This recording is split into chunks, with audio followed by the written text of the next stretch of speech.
함께 영광의 박수 올려드립니다.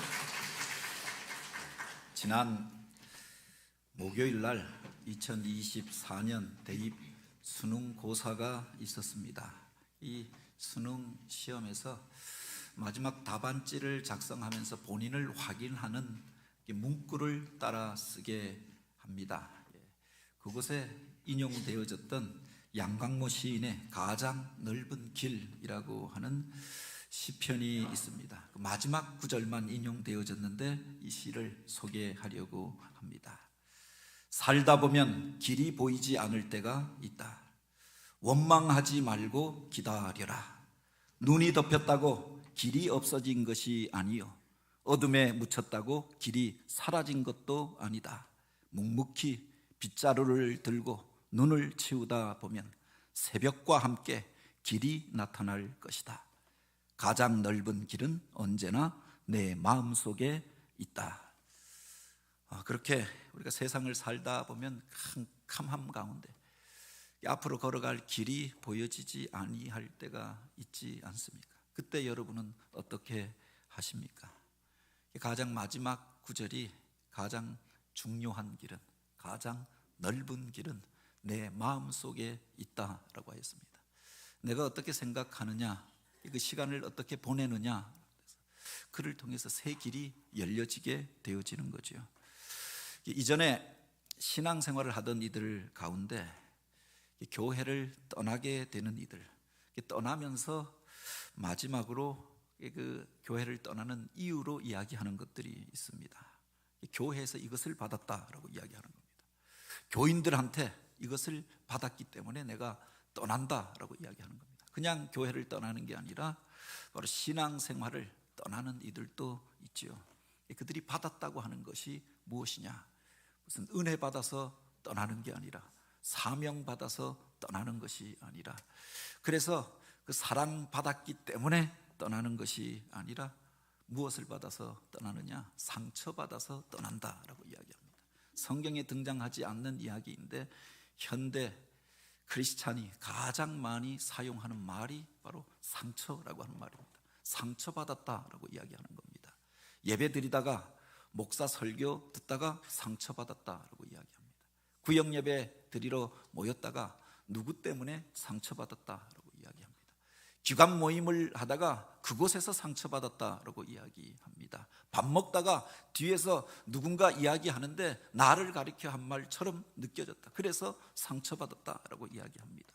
신앙생활의 모든 것들이 상처의 이유가 되어지는 겁니다.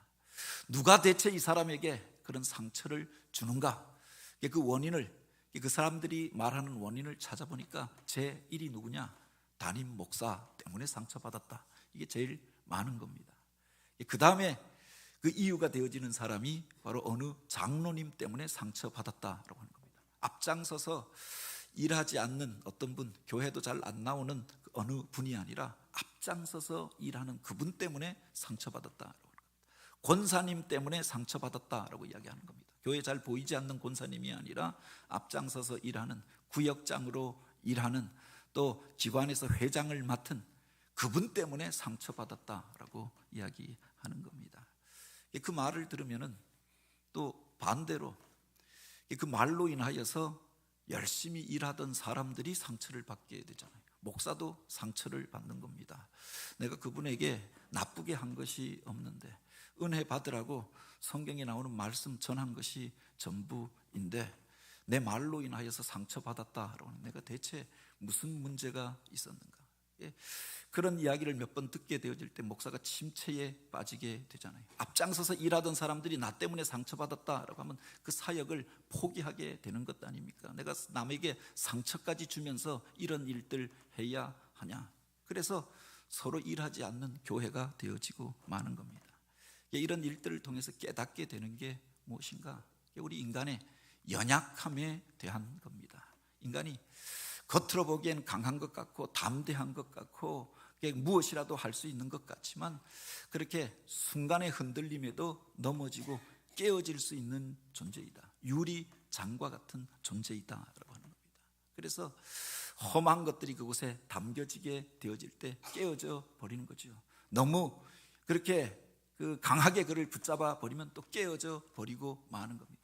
땅이 흔들리고 나면 그렇게 조금만 충격에도 깨어지고 넘어질 수 있는 존재가 우리 인생이다라고 합니다. 그래서 우리가 서로를 향하여서 그렇게 최대한 조심하고 배려하면서 그렇게 주님의 사역을 같이 하여 가야 하는 것 아닙니까? 그래서 어떤 분들이 이야기합니다. 내가 이제 앞장서서 일하지 않겠다, 나서서 일하지 않겠다, 그냥 조용히 교회만 다니련다, 주일 예배만 참석하련다, 아니 그래서 내가 이 교회를 떠난다라고 이야기합니다. 그런데 어느 소설가가 그런 이야기를 했습니다. 사랑이란 무엇인가? 사랑이란 상처를 각오하는 것이다. 사랑이란 그 상처받는 것을 결심하는 것이다. 사랑이란 그 상처를 허락하는 것이다 라고 이야기했습니다. 그 사람과 만나다 보면 상처받을 일들이 있음을 압니다. 서로가 그 관계가 더 깊어지다 보면 또 결혼까지 하여서 바로 그의 아내가 되고 그의 남편이 되고 그 집의 며느리로 들어가고 그 집의 사위가 되어지면 상처받을 일들이 많은 것을 압니다. 그럼에도 불구하고 사랑하기 때문에 그 상처받는 것을 결심하게 되어지는 거지요. 사랑은 그것으로 인하여 그 사람을 책임지고자 하는 것, 이게 바로 사랑이 아닙니까? 상처 때문에 그 일을 못하는 것이 아니라 상처가 있음에도 불구하고 그 일을 감당하는 그 사람, 그를 통해서 새로운 일들이 일어나고 새로운 역사가 나타나는 줄 믿으시기 바랍니다. 기독교 영성가인 헨리 나우엔이라고 하는 분이 바로 예수님을 가르쳐서 그의 책에서 상처 입은 치유자라고 이야기하였습니다. 예수님을 가르치는 가장 적절한 표현이 아닌가 이렇게 생각되어집니다.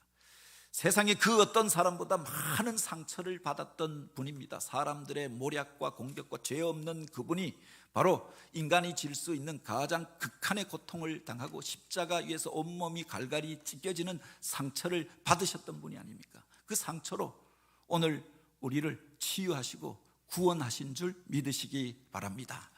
예수를 믿고 따르는 사람, 그리스도인은 어떤 사람인가? 그 상처로 인하여서 그래서 세상을 원망하는 것이 아니라 그 상처받음 때문에 그래서 오늘 우리가 그 사역을 포기하고 또 교제의 자리를 떠나는 것이 아니라 그 상처로 상처받은 사람들을 치유하는 사람, 내가 받았던 그 상처와 아픔으로 인하여 상처받은 사람들의 마음을 알고 저들을 위로하고 치유하는 그 사람, 그를 가리켜 그리스도인이라고 이야기하지 않겠습니까? 오늘 우리가 바로 이 땅 속에서 살아갈 때 사람들로 인하여 세상 가운데서 많은 이들이 모여 있고 또 함께하여 그 일을 하다 보면 서로 가운데 부딪힘이 있고 또 상처받는 일들이 없을 수가 없겠지요. 그런데 그 상처로 인하여 낙심에 빠지는 이들이 아니라, 절망하는 이들이 아니라 바로 그 상처로 인하여서 다른 사람의 상처를 싸매어 주는 자로 쓰임받게 되길 원합니다. 오늘 본문은 바로 이런 이야기들을 기록하고 있습니다. 사도행전 28장에 보면 바울이 이제 로마를 향하여 나아가던 그 길에 유대인들의 고발과 참소로 인하여서 그가 재판을 받게 되어지고 미결수의 신분으로 이제 로마의 시저 앞에 나아가서 카이사 앞에 나아가서 재판받을 것을 청원하였던 것 아닙니까? 그래서 알렉산드리아호를 배를 타고 이제 항해를 하게 되어졌는데 예기치 않은 풍랑으로 인하여서 유라굴라라고 하는 대풍을 만나서 이 배가 깨어질 위기 가운데 놓여지게 되어졌던 겁니다. 2주간에 걸쳐서 그 배가 표류하면서 그 배에 싣고 있었던 모든 짐들을 다 바다에 던져버리고 배에 그 배가 항해에 필요한 모든 기물들도 다 떼어서 던져버리고 이제 방향도 모른 채 그 바람과 풍랑 가운데 표류하다가 한 섬에 이르게 된 이야기를 기록하고 있지요. 성경에 보면 나중에 그들이 구조된 후에 안즉 그 섬의 이름이 멜리데라 하더라라고 했습니다. 그 전까지 역사에 등장하지 않던, 역사와 세계에 대한 많은 지식을 가지고 있었던 바울도 알지 못하던 어떤 섬에 그들이 표류하다가 이제 그 배가 깨어져서 널판지 하나를 의지하고 헤엄쳐서 그 육지에 도착하였는데 그 섬이 멜리데라고 하는 섬이었다고 합니다. 알려져 있지 않은 섬입니다. 그래서 찾아보니까 그 이탈리아 반도 그 아래쪽에 마치 지도를 보면은 여인의 부추처럼 생긴 이 반도가 이탈리아 반도입니다. 그 부추 압축에 마치 축구공 하나처럼 놓여져 있는 섬이 있는데 그게 바로 시실리 섬입니다. 그리고 이 섬 바로 밑에 마치 그 축구공에서 떨어진 먼지처럼 작은 섬 하나가 그 앞쪽으로 50마일 남쪽에 위치해 있는데 이 섬이 바로 여기에 나오는 멜리데라고 하는 섬입니다. 지금 우리가 이 섬을 가리켜서 바로 몰타라고 이야기하죠. 몰타 공화국인데 유럽에서도 가장 작은 나라 중에 하나입니다. 마치 광명시 인구 정도 되어지는 사람들이 작은 공화국을 이루고 있는데 아주 작은 섬이죠. 제주도의 6분의 1 정도 되어지는 섬, 강화도보다 조금 작은 섬, 이곳에 그들이 표류하다가 도착하게 되어졌던 겁니다. 역사상 이 섬이 그 이전에 그렇게 중요하게 나타난 적도 없고 그 이름이 알려진 적도 없었습니다. 그저 항해할 때 한쪽에 있는 섬이었고 특별히 사람들이 많이 사는 것도 아니고 자원이 풍부한 것도 아니고 또 평탄한 평지도 아니니 사람들이 찾지 않던 곳, 역사 속에서 잊혀졌던 곳, 문명이 발달하지 않았던 곳입니다. 근데 그곳에 바로 바울 일행이 표류하여서 3개월 동안 이곳에 머물게 되어졌던 겁니다. 어찌 보면은 시간을 소모하는 것처럼 보여졌습니다. 그 마음속에 바로 소원하였던 일이 로마에 가서 복음을 전하고 그곳에서 바로 담대히 가이사 앞에 나아가서도 예수 그리스도에 대하여 증거하리라, 그런 소원을 품고 있지 않았습니까? 그래서 가는 길이었습니다. 그런데 예기치 않게 2주간에 걸쳐서 바로 풍파와 바람을 만나서 표류하게 되어졌고 생각지도 못하였던, 알지도 못하였던 섬에 머물면서 3개월을 그곳에서 기거하게 되었다라고 하는 겁니다. 겉으로 보기에는 시간을 죽이는 일들처럼 보여졌지만 나중에 보면 그 섬의 사람들이 이제 예수를 만나고 믿게 되어졌던 겁니다. 많은 사람들이 찾지 않은 것이니 세상의 문명으로부터 소외되어졌던 것입니다. 바로 세상 가운데서 격리되어져서 자기들만의 세계 안에 빠져서 살고 있었던 그들 가운데 예수 믿는 사람이 찾아왔던 겁니다. 복음이 전파되어졌던 거죠. 만약 이 일이 없었다고 하면 1000년이 지나고 2000년이 지난 이후에도 여전히 야만의 상태에 머물러 있었을지도 모를 그곳에, 복음을 접하지 못하였을지도 모를 그곳에 바울이 바로 이 풍랑으로 인하여서 그곳에 이르게 되어지고 복음을 전하게 되었다. 바울 자신은 위험한 일들을 만나서 그곳에 갔습니다. 그곳에서 더 큰 위험을 겪게 되어집니다. 그런데 이 일이 계기가 되어져서 그가 담대함을 얻게 되어졌던 것들, 하나님이 함께 하시는 증거를 얻고 치유되고 회복되어져서 이제 로마를 향하여 들어가 담대히 복음을 전하게 되어졌던 그 계기가 되었던, 디딤돌이 되어졌던 섬이 바로 이 멜리데라고 하는 섬, 몰타라고 하는 섬이었다. 이 섬이 역사 속에 다시금 등장한 사건이 있습니다.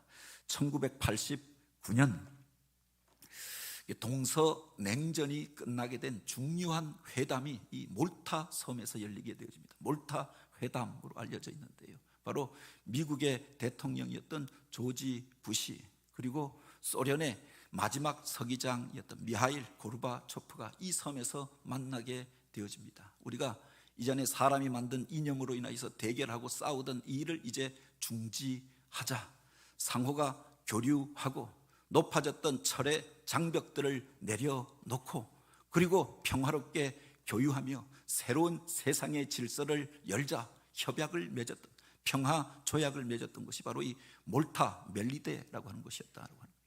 그 이전까지 역사에 등장하지 않던 이 섬이 평화의 섬이 되어지고 또 많은 이들 가운데 증거가 되는 섬이 되었던 거죠. 이곳에 처음 복음을 전하였던 그 계기를 오늘 본문은 기록하고 있는 겁니다. 그런데 이 사건을 잘 들여다보면 위기로부터 시작되어집니다. 상처로부터 시작되고 있는 것들을 보게 되지요.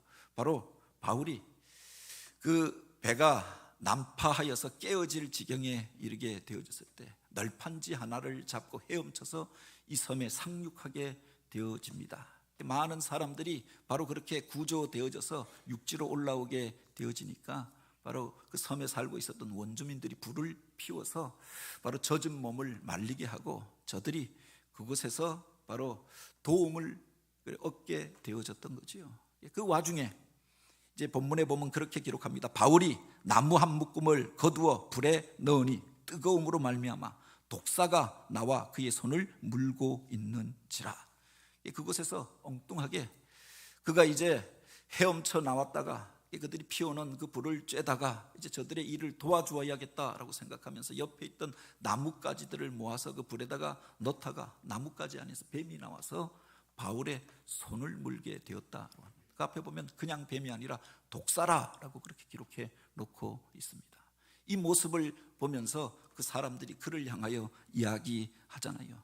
그 짐승이 손에 매달려 있음을 보고 서로 말하되 진실로 이 사람은 살인한 자로다. 바다에서는 구조받았으나 공의가 그를 살지 못하게 함이로다 하더니 구사일생으로 바로 살게 되어졌습니다. 이곳에서 이제 불을 쬐고 안식을 얻고 그가 이제 살게 되어졌음을 그가 확인하는 그 순간 뱀이 나와서 그의 손을 물게 되었다.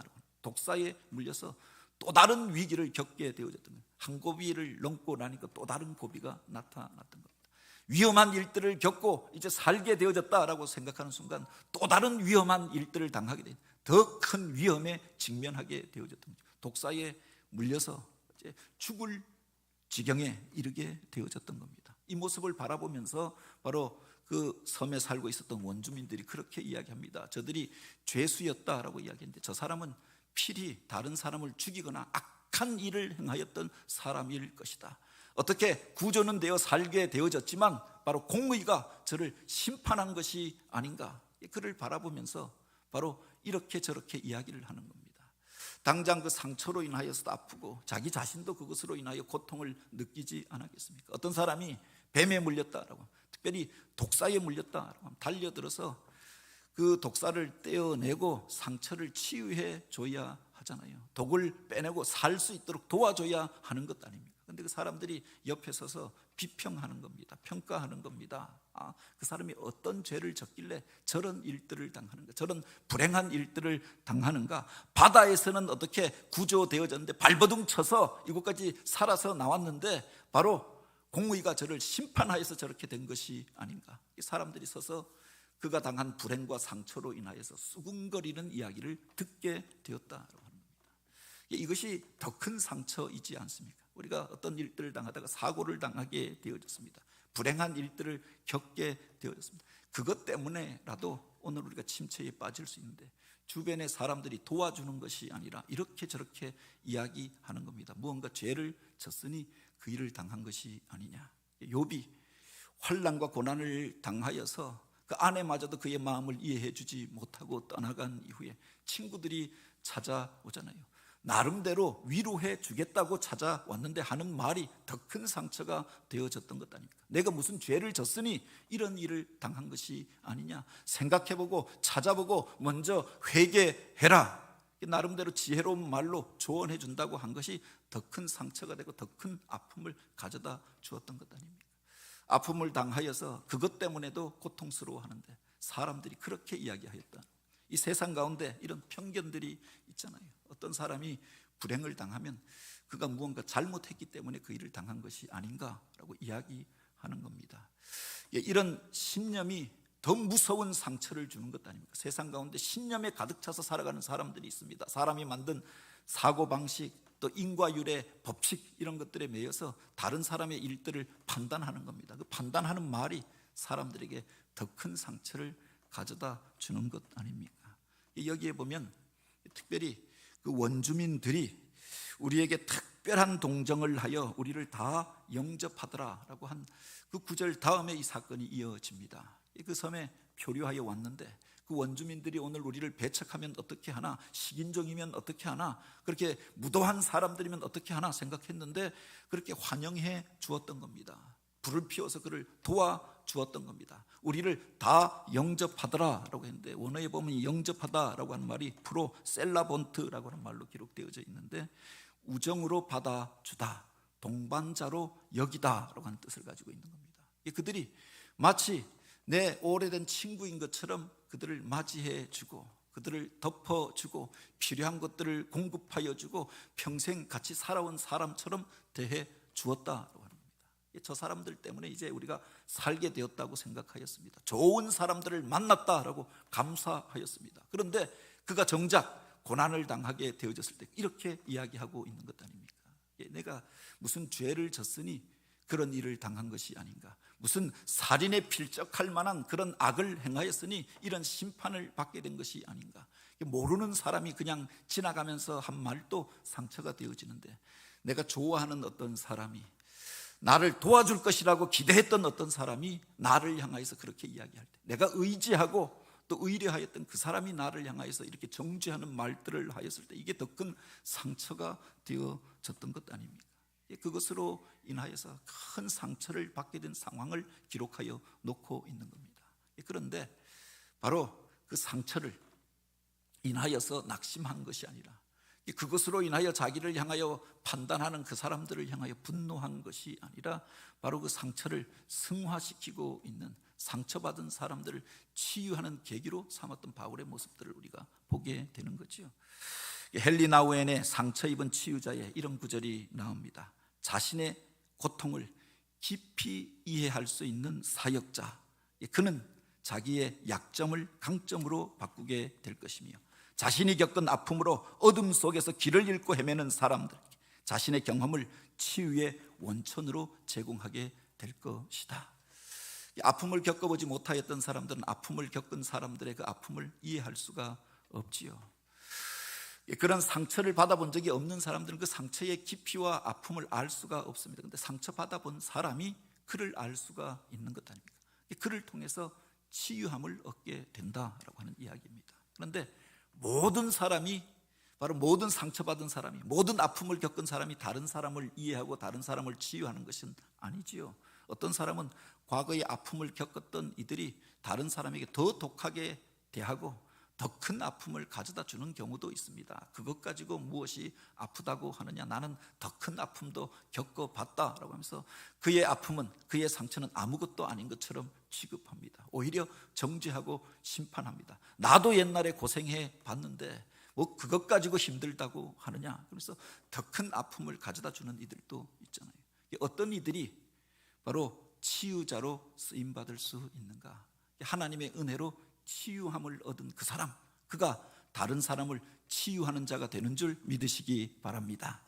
여기에 보면 이제 바울이 뱀에 물리게 되어졌을 때 모든 사람들은 그가 이제 심판을 받아서 자기 죄 때문에 뱀에 물린 것이다, 독사 때문에 이제 죽게 될 것이다 라고 생각하였습니다. 그런데 이어지는 구절에 보면 바울이 그 짐승을 불에 떨어뜨리며 조금도 상함이 없더라 라고 하였습니다. 뱀에 물렸는데 그 뱀 때문에 어떤 상처나 아픔도 겪지 않고 그렇게 그가 온전한 모습들을 그들이 보게 되어졌던 거죠. 그들이 기다리잖아요. 이제 뱀에 물렸으니, 독사가 물었으니 손이 붓든지 마비가 오든지 이제 쓰러져서 죽게 될 것이다 라고 생각하였는데, 잠시 잠깐 그렇게 서 있어도 결국은 그가 죽을 것이다 라고 생각했는데, 오래 기다려도 아무 이상이 없고 그들 앞에서 담대히 서서 예수에 대하여 증거하는 그 모습을 보면서 참으로 이 사람은 신과 같은 사람이다, 신이 함께하는 사람이다 칭송하게 되었다라고 합니다.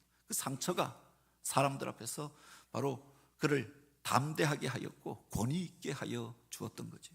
오늘 우리가 생각할 때 상처 때문에 다른 사람을 고치는 것이 아니라 그 상처 가운데 바로 하나님의 놀라운 은혜를 덧입은 그 사람, 하나님의 함께 하시는 증거로 바로 이것이 나타나게 된 그 사람을 통해서 바로 하나님의 치유의 역사가 나타나는 줄 믿으시기 바랍니다. 주님께서 이 세상을 떠나가실 때 이 중요한 약속을 우리에게 주시지 않았습니까? 너희는 온 천하에 다니며 만민에게 복음을 전파하라. 그들에게 바로 이 세상 가운데 복음을 전할 사명을 맡겨주십니다. 그리고 이어서 이 놀라운 약속의 말씀을 주셨던 것 아닙니까? 믿는 자들에게는 이런 표적이 따르리니 곧 그들이 내 이름으로 귀신을 쫓아낼 것이며 새 방언을 말하고 뱀을 짚으며 무슨 독을 마실지라도 해를 입지 아니하리니 저들이 병든 자에게 손을 얹은즉 나으리라 라고 했습니다. 이 세상을 살면서 위험한 일들이 얼마나 많이 있습니까? 사람에게 위해를 가하는 동물들도 있지요.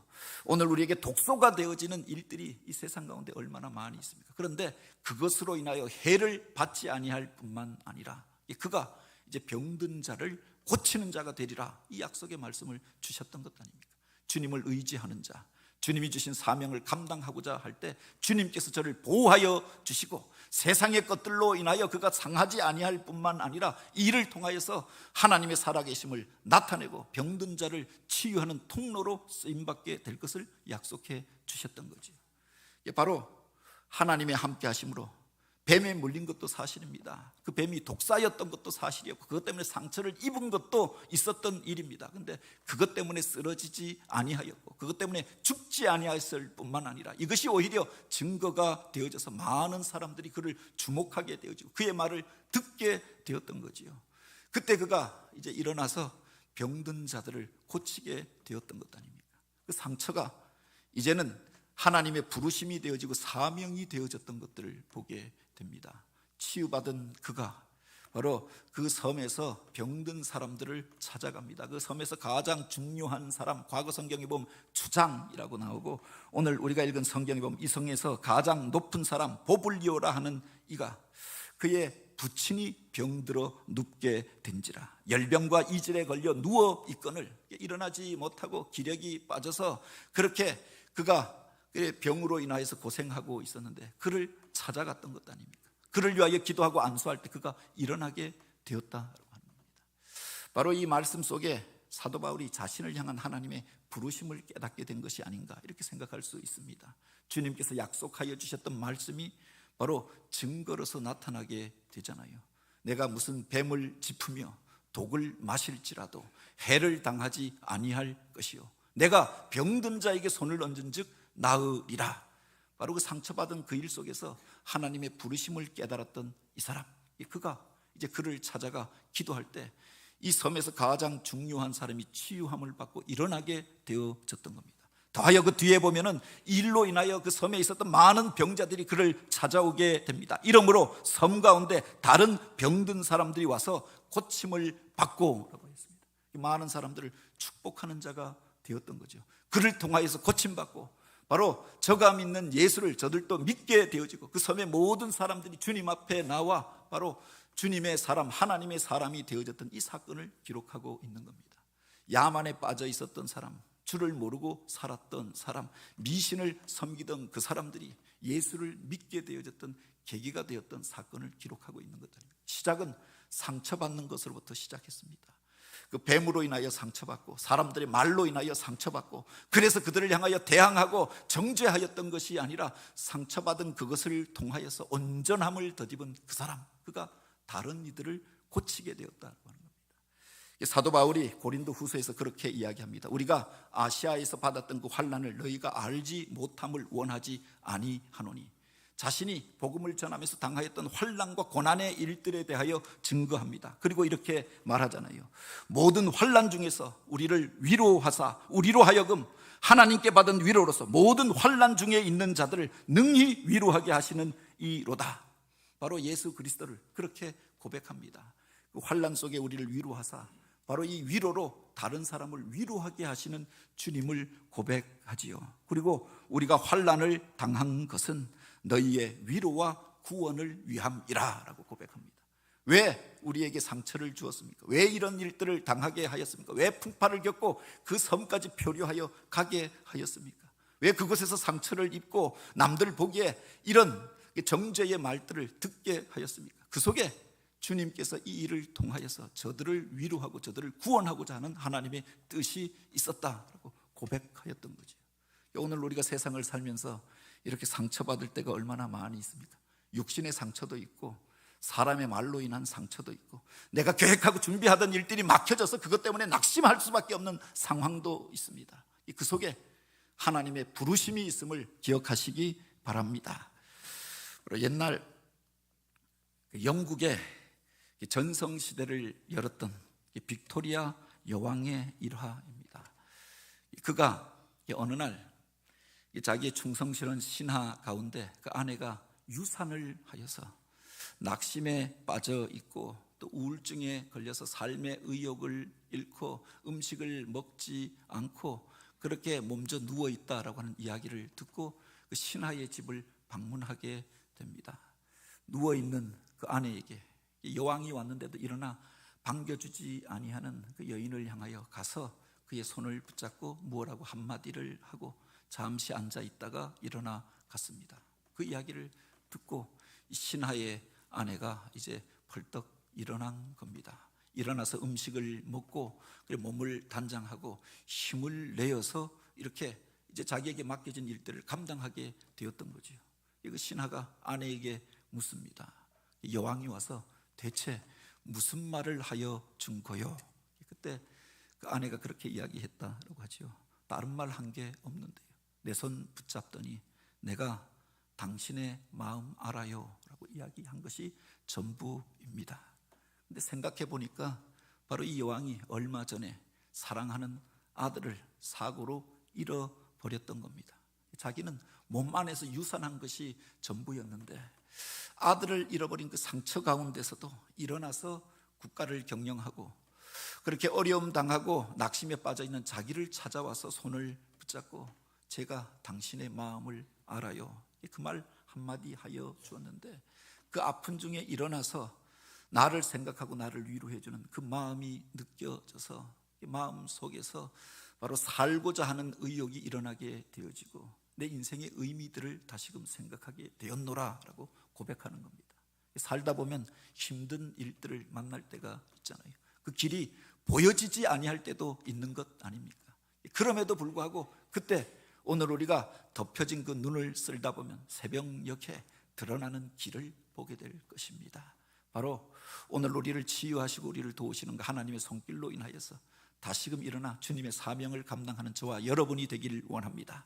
우리 주님께서 그 길을 먼저 가시지 않았습니까? 그가 찔림은 우리의 허물 때문이요 그의 상함은 우리의 죄악 때문이라. 그가 징계를 받음으로 우리가 평화를 누리고 그가 채찍에 맞음으로 우리가 나음을 입었도다. 죄 없으신 그분이 우리들의 죄를 담당하시고 조롱과 모욕을 당하시고 십자가 위에서 인간이 당할 수 없는 가장 큰 상처를 받으시고 생명까지 내어주시지 않았습니까? 상처 입은 치유자로 오늘 우리의 구원자가 되시는 줄 믿으시기 바랍니다. 오늘 우리가 세상 가운데서 상처받는다라고 이야기하는데 그분이 받았던 상처에 비견할 수 있겠습니까? 그 상처 속에 우리를 향한 주님의 부르심이 있음을 우리가 기억하면서 주님의 만지심과 고치심을 바로 그 상처를 통하여서 경험할 뿐만 아니라 치유받은 자로 다른 사람을 치유하는 자, 바로 일으킴 받은 자로 다른 사람을 일으키는 자, 생명 얻은 자로 생명의 복음을 전하는 자로 쓰임받는 저와 여러분 우리 교회가 되어지길 주님의 이름으로 축복합니다. 같이 기도드립니다.